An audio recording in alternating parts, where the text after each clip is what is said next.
Kepada yang terhormat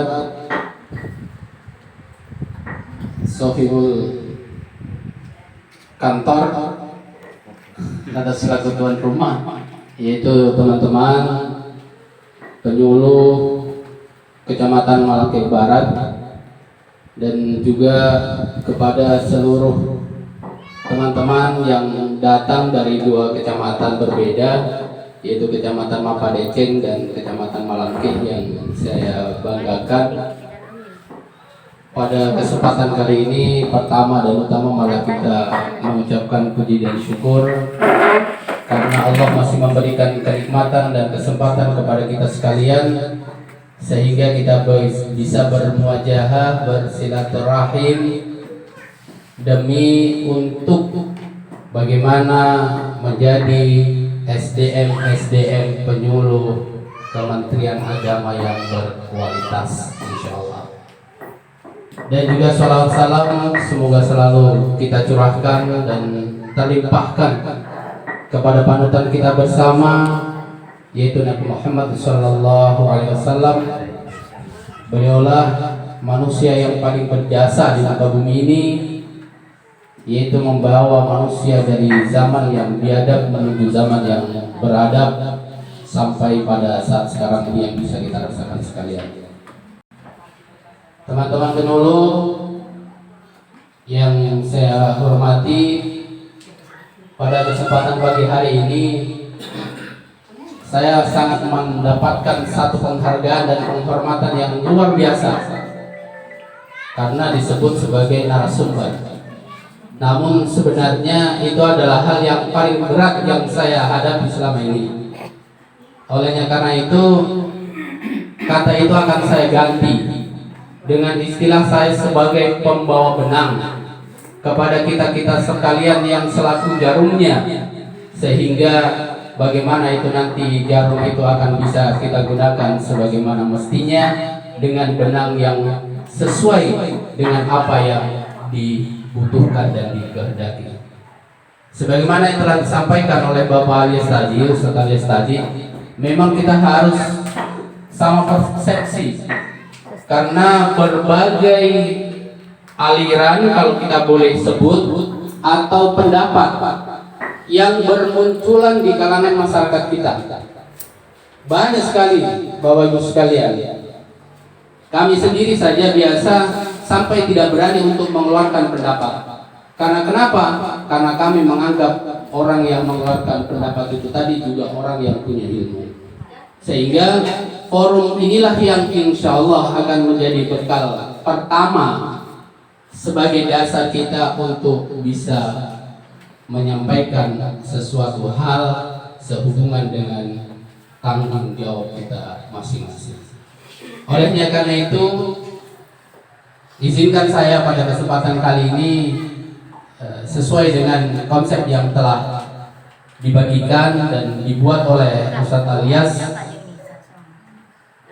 Mudah-mudahan dengan sedikit gambaran yang saya sampaikan ini nanti akan bisa menjadikan teman-teman yang lain untuk bisa lebih banyak bertanya, sehingga saya tidak terlalu panjang untuk menyampaikan, karena kita harapkan forum ini betul-betul menjadi forum diskusi.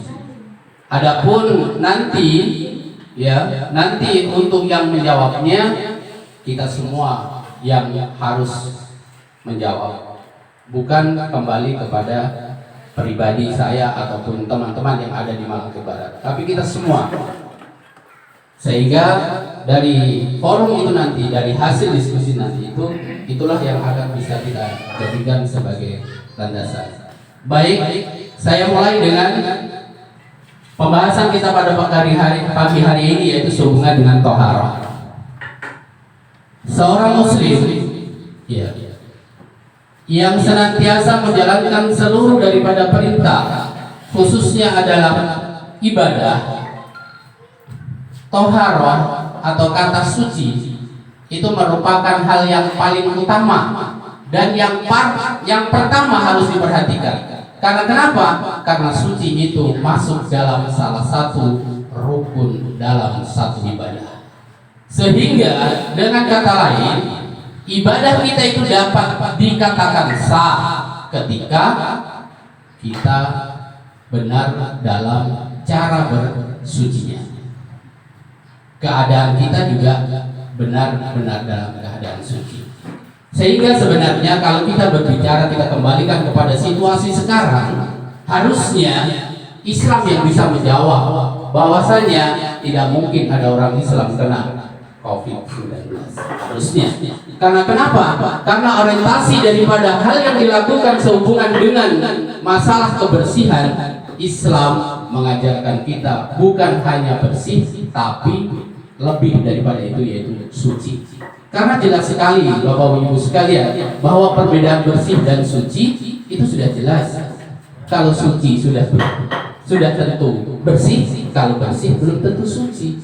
Makanya sebenarnya kalau kita bicara COVID, mohon maaf, karena kita juga ada dalam lingkungan pemerintahan tentunya, kita juga harus tetap sami'na wa ta'na sebagai wujud kita ati Allah wa ati Rasul wa ulil amri. Tetapi harusnya kita semua paham dan sadar bahwasanya sehubungan dengan apa yang terjadi hari ini, yaitu sehubungan dengan COVID, tentunya umat Islam jauh-jauh hari sudah mengantisipasi hal tersebut dengan adanya yaitu taharah. Bapak Ibu sekalian, selanjutnya ada beberapa hal yang perlu diperhatikan sehubungan dengan bersuci. Tentunya itu adalah alatnya, bagian-bagian yang harus yang bisa digunakan untuk bersuci.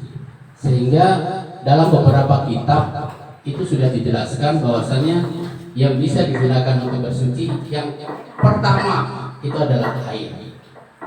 Air itu yang pertama. Ketika tidak ada air, baru bisa diganti dengan yang lain. Bisa jadi batu, bisa jadi debu, atau yang lainnya yang mungkin bisa mensucikan. Nanti kita akan bedah lebih jauh. Kemudian adapun air ini juga akan dibagi-bagi. Ada yang disebut dengan air suci dan mensucikan. Kemudian ada lagi yang disebut dengan air mustahmal. Kemudian ada air musammas. Yang pertama itu adalah air suci dan mensucikan. Jadi ini adalah air yang memang disebut dengan air mutlak, air yang dapat digunakan untuk bersuci. Itu ada 7, Bapak Ibu sekalian. Mulai dari air hujan, air laut, air sumur, air salju, ada 7 itu penjelasannya. Kemudian selanjutnya sehubungan dengan air mustahmal itu adalah air yang sudah dipakai untuk bersuci. Itu definisi atau pengertian daripada air mustahmal. Kemudian ada juga air mutanajis, air yang terkena najis. Itu nanti ada penjelasan secara rinci mana yang tergolong daripada air mutanajis. Karena tidak semua air yang terkena najis, yang kejatuhan najis kemudian disebut sebagai air mutanajis. Tidak juga seperti itu. Kemudian air musammas itu adalah air yang terkena sinar matahari. Sehingga itu juga hukumnya makruh ketika kita pakai untuk bersuci. Kemudian juga biasa kita temui bentuk-bentuk air yang lain, misalnya air bekas minuman atau yang habis digunakan untuk minum binatang. Itulah hal-hal yang sebenarnya atau bentuk-bentuk air yang tentunya harus kita pahami apakah macam-macam daripada air tersebut bisa dipakai bersuci. Bapak Ibu sekalian, teman-teman penyuluh yang saya hormati, sehubungan dengan pembahasan air ini saya cukupkan sampai di sini dulu. Kita kembangkan kepada diskusi, ya, supaya bisa berkembang daripada pemahaman kita bersama sebagai wawasan kita selaku penyuluh. Karena banyak sekali, saya yakin pasti di pikiran kita semua banyak sekali yang ingin dipertanyakan. Sehingga untuk sementara barangkali itulah sebagai pemaparan dari saya. Adapun untuk selanjutnya bisa ditambahkan oleh teman-teman yang lain. Dan dari saya untuk sementara saya tutup dengan ucapan billahi taufiq wal hidayah. Wassalamualaikum warahmatullahi wabarakatuh.